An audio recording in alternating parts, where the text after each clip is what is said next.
Single executive is a feature of presidential form of government, ठीक है। So now moving ahead, so अब जैसे ये welfare state is based on the principles of equality of opportunity, equal distribution of wealth for those unable to avail themselves the minimum necessities for a good life, ठीक है। तो welfare state में दो points होना चाहिए, एक तो equality of opportunity की बात है और इक्विटेबल डिस्ट्रीब्यूशन ऑफ वेल्थ होना चाहिए, लेकिन सभी के लिए नहीं, for those who are unable to avail themselves the minimum necessities for a good life, उनके लिए। तो principle of equality of opportunity and principle of equitable distribution of wealth for those who are unable to avail themselves the minimum necessities for a good life. तो ये दोनों points मिलके हमारा एक welfare state बनाते हैं, ठीक है। Democracy's superior virtue lies in the fact that it calls into activity the intelligence and character of ordinary men and women. ठीक है, the intelligence and character of ordinary men and women को call करता है क्या, democracy. तो ये भी एक फिलोसॉफिकल टाइप ऑफ MCQ था। अब मुझे नहीं पता कि बाकी 3 ऑप्शंस क्या थे, but the right answer is this, तो मैंने नोट कर लिया। Democracy calls upon the intelligence and character of ordinary men and women. Just remember that. The constitution can be both unitary and federal according to the requirements of the time. हम Indian constitution की बात कर रहे हैं। It behaves as a federal normally, but under situations of war or emergency it behaves as unitary. तो normally हमारा constitution behaves like a federal constitution, but under extraordinary situations वो unitary बन जाता है। Also, state legislatures do not have power related to foreign and defense matters that actually comes under the union. तो foreign and defense comes under the union, इसमें क्या है? So only union legislature is sovereign and not the state legislatures. तो only the union legislature is sovereign, not the state legislatures, ठीक है? In true sense, yes. However, the source of authority of central and state governments is the constitution, not parliament. तो source of authority of central and state government is the constitution. It is not the parliament, ठीक है, constitution है। Now political parties are the lifeblood of democracy because normally people blame parties for bad governance. Indian constitution is federal in nature but unitary in spirit. D.D. Basu has said it's neither purely federal nor unitary but a combination of both. तो ये D.D. Basu ने कहा था कि a combination of both, ठीक है, और federal in nature है normally but unitary in spirit है under extraordinary situations. Now political parties are life blood of democracy because normally people blame parties for bad governance, ठीक है। Now similarly KC Vyare stated its a quasi federal state balance between rigidity and flexibility. Quasi federal state term किसने use किया था? KC Vyare ने, balance between rigidity and flexibility. So quasi federal state का क्या significance है? Significance यही है, balance between rigidity and flexibility, और ये शब्द इस्तेमाल किया था KC Vyare ने, जबकि D.D. Basu ने बोला था कि a combination of both federal as well as unitary. Now constitution like a machine is lifeless that requires life because of the man who control it. अब ये बात डॉक्टर राजेंद्र प्रसाद ने कही थी कि constitution like a machine is lifeless, मतलब by default constitution is lifeless but it requires life because of the man who control it, ठीक है। Then Herbert Simon called principles of administrations as myths and proverbs. Herbert Simon called the principles of administrations as myths and proverbs. ये आ सकता है one of the lesser known facts. Herbert Simon, principles of administrations as myths and proverbs. Then Constitution of India has not been set into a tight mold of federalism. ये अम्बेडकर ने कहा है खुद, जिन्होंने बनाया है, टाइट फोल्ड ऑफ फेडरलिज्म में नहीं इसको डाल दिया गया है। Now अब हम देखते हैं कौन कौन से फेडरल फीचर्स हैं और कौन से यूनिटरी फीचर्स हैं, इस पर बार बार सवाल बनते हैं। तो पहले हम यूनिटरी फीचर्स देख लेते हैं because that is easier to remember. जैसे अनइक्वल रिप्रेजेंटेशन इन राज्यसभा जो है, इट्स अ यूनिटरी फीचर। जहाँ भी बात इनइक्वालिटी की आ जाएगी किसी भी सेंस में, किसी भी एस्पेक्ट में, वहाँ पे समझ लेना यूनिटरी टिल्ट की तरफ जा रहा है। जैसे unequal representation in the Rajya Sabha हो गया। फ्लेक्सिबिलिटी ऑफ कॉन्स्टिट्यूशन, मतलब कॉन्स्टिट्यूशन भी अमेंड किया जा सकता है, however the path to that is not so easy, but किया तो जा सकता है। Then integrated election commission of India, integrated judiciary मतलब स्टेट से लेके हाई कोर्ट्स, से लेके फिर ऊपर सुप्रीम कोर्ट तक, ठीक है ना। जैसे आर्टिकल 227 बोलता है कि high courts to have superintendence over all the lower courts, district courts वगैरह। तो क्या हुआ है, its an example of integrated judiciary. तो that is also unitary feature of the constitution. उसी तरह से एक हमारा union election commission of India है और फिर state election commission of India है। हालांकि दोनों के फंक्शंस अलग हैं, बट अगेन उनको मतलब अगर इलेक्शन कमीशन ऑफ इंडिया कुछ सुझाव वगैरह देता है स्टेट इलेक्शन कमीशन को तो सुनना पड़ेगा स्टेट इलेक्शन कमीशन को, बिल्कुल आइसोलेटेड बॉडीज़ नहीं है। तो यहाँ भी इंटीग्रेटेड इलेक्शन कमीशन है। फिर ऑल इंडिया सर्विसेज हैं, सेलेक्ट मतलब रिक्रूटमेंट एक केंद्र करवाता है लेकिन सर्विस स्टेट गवर्नमेंट देती है, all India services. So these 4 examples are features या यूनिटरी टिल्ट कह सकते हैं। Then parliament's power to affect international agreements, that is also union tilt. जैसे हमने बताया था कि डिफेंस और एक्सटर्नल अफेयर्स के सेंस में state legislatures do not have power. तो in true sense it is the union legislature that is truly sovereign and not the state legislatures. लेकिन both the state government and the union government derive their power from the constitution of India, ठीक है। खैर हम unitary tilt देख रहे थे। तो parliament's power to affect the international agreements makes it unitary, then declaration of emergencies, then appointment of governors। अब ये feature हमारा कनाडा से लिया गया था, appointment of governors, that is also a unitary tilt।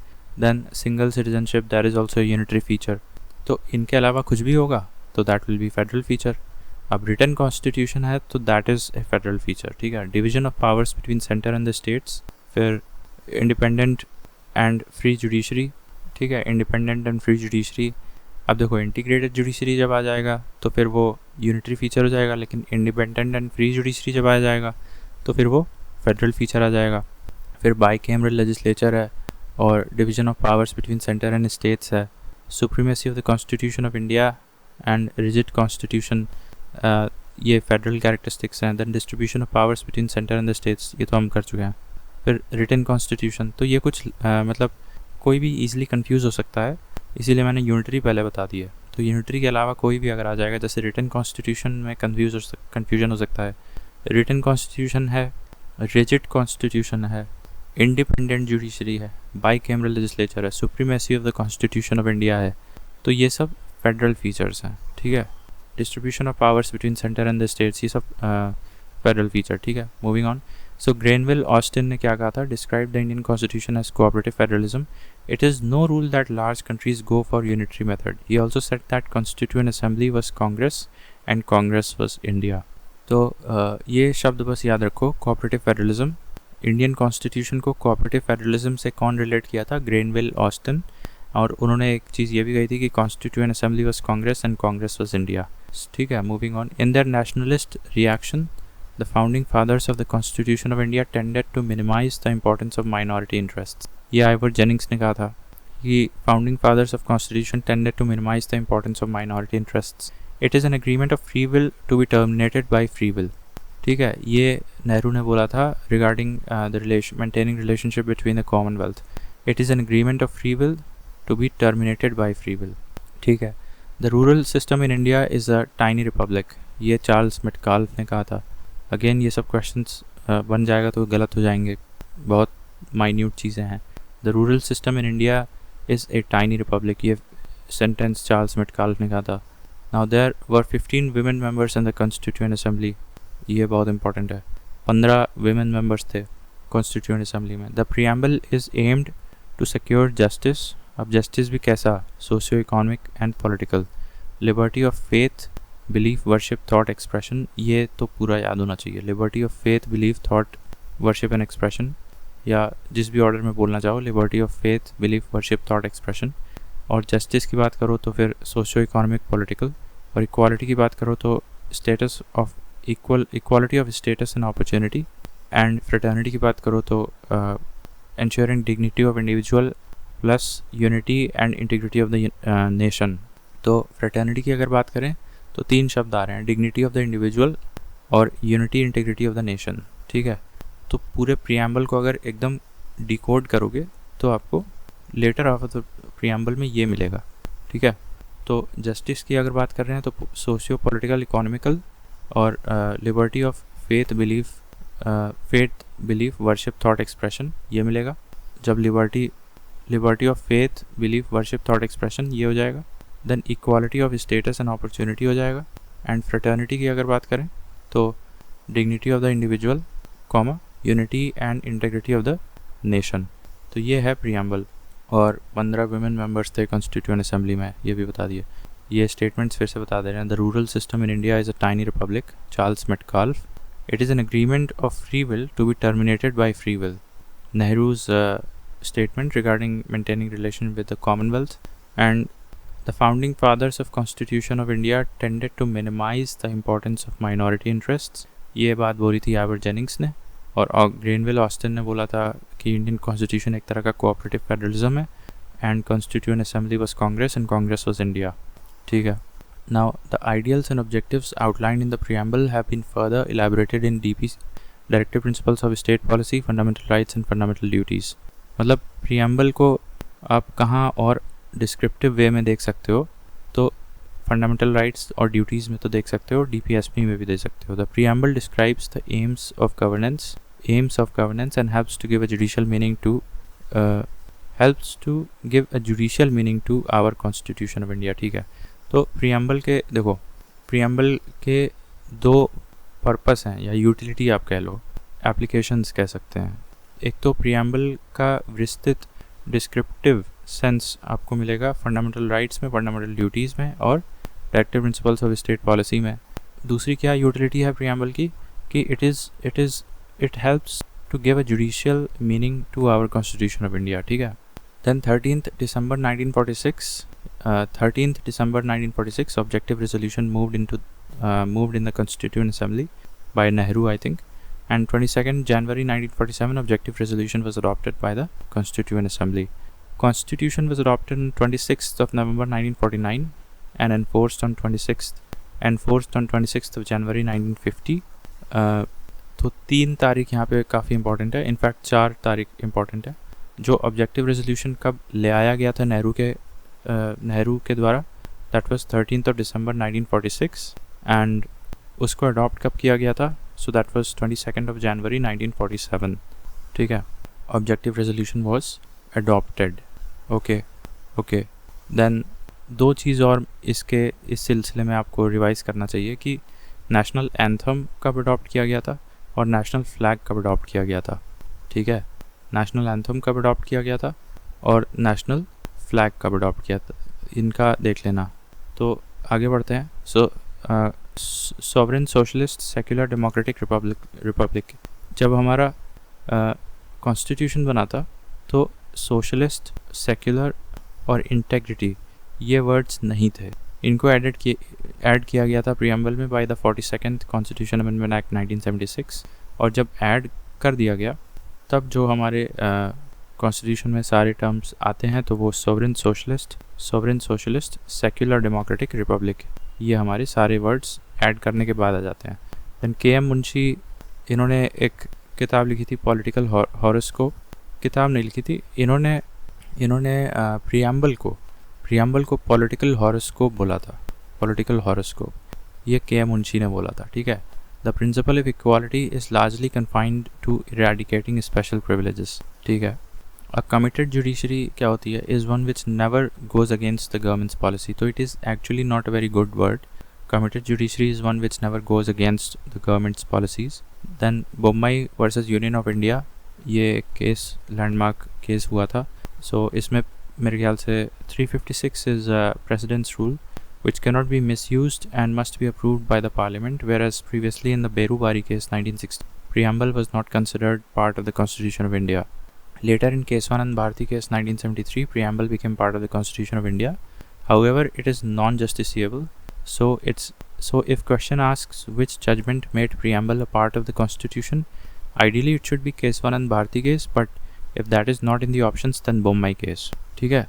तो ये है, but anyways ये देख लेते हैं कि 356 cannot be misused and must be approved by the parliament, so that is given in Bommai case, whereas Beru Bari case is related to whether or not preamble is part of the constitution. So in Beru Bari case 1960 preamble was considered outside the constitution, whereas in Keswanand Bharti case 1973, preamble became the part of the Constitution of India. However, preamble is non-justiciable in nature. Then okay, moving on. So Padma Awards were started in 1954. They are announced every year on the occasion of Republic Day, except 1978, 79, 1993 and 1997. In fact, 93 to 97, in this entire stretch of time, Padma Awards were not announced. The recommendations for Bharat Ratna are made informally by the Prime Minister and the list is given to the President. The number of Bharat Ratna awards are restricted to a maximum of 3 in particular year. तो maximum 3 Bharat Ratna मिल सकते हैं एक साल में, और informally suggestion दिया जाता है प्राइम मिनिस्टर के द्वारा प्रेसिडेंट को, और फिर प्रेसिडेंट अनाउंस करता है उनके नाम. नाउ पद्मा अवार्ड्स की बात करें, so Bharat Ratna is a different thing and Padma awards is a different thing. So Padma awards were started in 1954 and every year and on the occasion of Republic Day, except 1978, 93 to 97. तो that is Padma award. And दूसरा देखा था भारत रत्न, ठीक है, जिसमें maximum 3 बन सकते हैं एक साल में. Now united nations human rights office of the high commissioner, united nations UN human rights office of the high commissioner, ये international covenant on civil and political rights, ये एक ऑफिस का नाम है, UN human rights office of the high commissioner, जो कि एक publication निकालता है जिसका नाम है international covenant on civil and political rights. उस पब्लिकेशन का article number 24 coincidentally protects child rights. Now I have written coincidentally because article 24 of our Constitution of India also happens to focus on the child rights. तो दोनों के objective coincidentally same हो गए हैं, पता नहीं कैसे, बट ठीक है, हो गया तो हो गया. Now UN human rights office of the high commissioner, वो एक पब्लिकेशन निकालता है international covenant on civil and political rights. उसका article number 24 focuses upon the child rights. Then Karel Vasak gave 3 generations of fundamental rights. तो अगर पूछे 3 generations of fundamental rights किसने दिए थे, तो करेल वासक, ठीक है. The first generation of human right is related to civil and political rights. Second generation relates to socio-economic and cultural rights, while the third generation is related to solidarity rights. तो civil and political पहले number पे, फिर socio-economic दूसरे number के, और third generation में आपका solidarity rights आ जाते हैं. और ये किसने दिया था? करेल वासक ने दिया था. स्ट्रक्चरल वायलेंस क्या होता है? Damage to persons where no actor is committing the violence or where it is not practical to search, as such violence emerges from the unequal distribution of power and resources, or in other words is inbuilt into the structure. Some examples are untouchability, racism, etc. So that is structural violence. Then the scope of Article 21 was increased to include right to education through the case Unnikrishnan versus Andhra Pradesh. अब article 21 वैसे क्या कहता है? Right to life and personal liberty. तो right to life and personal liberty के अंदर right to education को घुसेड़ दिया. अब ऐसे ही नहीं आ गया ये 21 के अंदर. एक लैंडमार्क केस हुआ जिसमें कि ये जुडिशल फिलॉसफी बना दी गई कि एजुकेशन जो हमारा फंडामेंटल राइट है, that should be seen under article 21 which is right to life and personal liberty. ठीक है, क्योंकि right to life and personal liberty में जो वर्ड आ रहा है life, that means life with dignity and a life of choice. तो जब हम डिग्निटी और चॉइस को देखते हैं तब एजुकेशन को 21 में रखना ज़्यादा ऑब्वियस हो जाता है. तो खैर जो भी है, ये सुप्रीम कोर्ट की टिप्पणी थी, डिग्निटी और चॉइस जैसे शब्द. तो right to education has now been included in the article 21 through the case Unnikrishnan versus the state of Andhra Pradesh. Now original basic structure doctrine, original जो basic structure doctrine Kesavananda Bharati case 1973 से बनाई गई थी, where Supreme Court of India upheld that the Parliament can amend the fundamental rights but not in a way that destroys the basic structure. So Supreme Court upheld that Parliament can amend the fundamental rights but not in a way that destroys the basic structure of the Constitution. Now this was put to practice in the Minerva Mills case later on.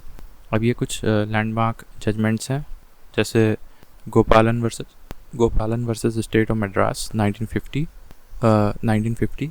Then Golaknath versus state of Punjab, ये 1967 में आया था.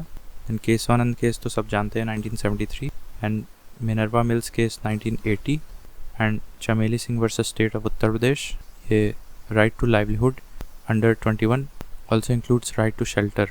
तो right to livelihood और right to shelter article 21 के अंतर्गत ले आ दिया गया थ्रू दिस लैंडमार्क केस चमेली Singh versus state of Uttar Pradesh. Then Satwant Singh versus Union of India, right to travel abroad is a fundamental right. And Lata Singh versus State of Uttar Pradesh, this is 21, Article 21 includes marrying person of one's choice. So ये भी 21 के अंतर्गत आ गया।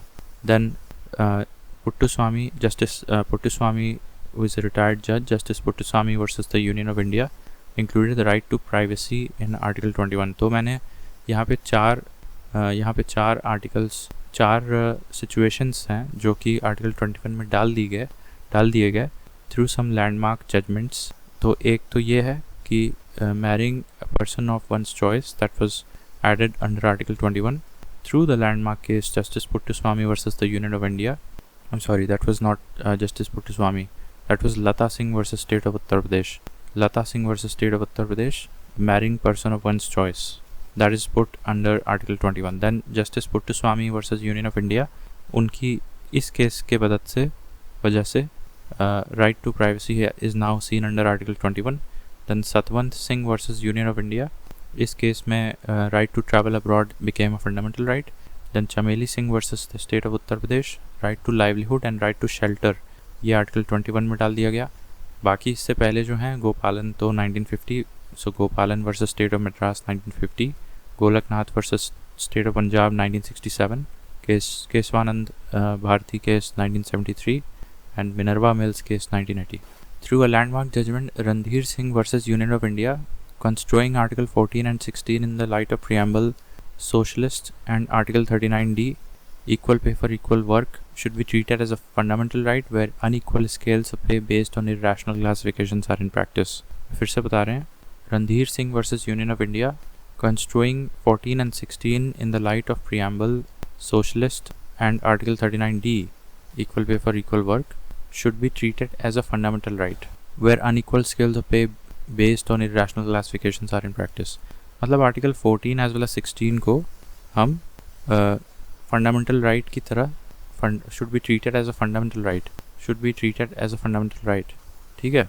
Article construing 14 and 16 in the light of preamble, socialist and article 39D, equal pay for equal work, should be treated as a fundamental right। okay so actually पूरा मसला यहाँ article 39D का है।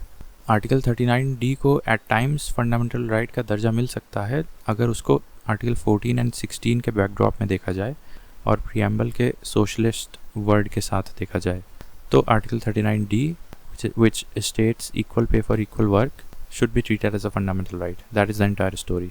However, 39D falls under the directive principles of state policy, which is not a fundamental right, which is not justiciable. लेकिन अगर हम 39D को 14 and 16 के कॉन्टेक्स्ट में देखें, साथ ही साथ प्रियम्बल के सोशलिस्ट वर्ड के साथ देखें, तो आर्टिकल 39D अपने directive principles of state policy के स्टेटस से एग्जॉल्ट हो जाता है फंडामेंटल राइट के लेवल तक और एलिवेट हो जाता है। So that's how article 39D should be seen as a fundamental right, ठीक है। एंड ये इंटरप्रिटेशन आया था judicial through the landmark judgment in the Randhir Singh versus union of India. बहुत ट्रिकी सवाल बनाया जा सकता है बट मुश्किल है, ऐसा नहीं आना चाहिए। Now, no one can be compelled to sing the national anthem since it will be violation of the right to freedom of speech and expression, violation of freedom of conscience, practice and propagation of religion. There is no legal provision obliging anyone to sing the national anthem. Main चीज़ यही है कि there is no legal provision obliging anyone to sing the national anthem. अभी इसको legal नहीं किया गया है। There is no legal provision obliging anyone to sing the national anthem. दूसरी चीज़, अगर कोई ज़बरदस्ती नेशनल एंथम गाने को कह रहा है तो it will be violation of the freedom of conscience, practice and propagation of religion, violation of freedom of conscience, practice and propagation of one's religion, और it will be a violation of right to freedom of speech and expression. तो तीन जगह पे violations होंगे। Currently right to property is a legal right and to any person, ठीक है। right to property is a legal right to any person, not just the Indian citizens. Only the fundamental rights 15, 16, 19, 29, 30 are available to Indians but not foreigners. Rest are available to all the persons. तो 15, 16, 19, 29, 30 ये जो हैं केवल ये Indians को दिया गया है, बाकी फंडामेंटल राइट्स सभी के लिए हैं। Section 12 protection of civil rights act 1955। Section 12 protection of civil rights Act 1955, courts presume that an act of offence was done on the grounds of untouchability if the victim belongs to scheduled caste, irrespective of the nature of offence. One of the reasons why untouchability is worst form of structural violence is because it is practiced in the name of religious sanctions. As per the line, the President has the power to suspend the right to move court for enforcement of other fundamental rights. Following two provisions are there. Article 358, suspension of Article 19 automatically during emergencies, war, external aggression only, empowers the state governments. Article 359, suspension of all fundamental rights except 20 and 21 in the wake of emergencies. So मोटा मोटा देखना है 358 जब लगता है तो केवल article 19 suspend होता है, राइट, और war and external aggression only, ठीक है, war and external aggression only. तो 358 में क्या होगा, 19 सस्पेंड हो जाएगा। 359 में क्या होगा, सब कुछ सस्पेंड हो जाएगा एक्सेप्ट 20 एंड 21, ठीक है। तो यहाँ पे 20 एंड 21 सस्पेंड नहीं होगा, राइट, यहाँ पे भी 20 एंड 21 सस्पेंड नहीं होगा, लेकिन यहाँ पे 19 भी सस्पेंड हो जाएगा। तो समझो थोड़ा, 358 क्या है कि 358 सस्पेंड्स आर्टिकल 19, मोटा मोटा ये समझो, 358 suspends article 19 whereas 359 suspends all the fundamental rights except 20 and 21, right। दूसरी चीज़ यह है कि 359 empowers the president whereas 358 empowers the state governments, right। ठीक है, आगे बढ़ते हैं, अब अगला दूसरे वीडियो में करते हैं।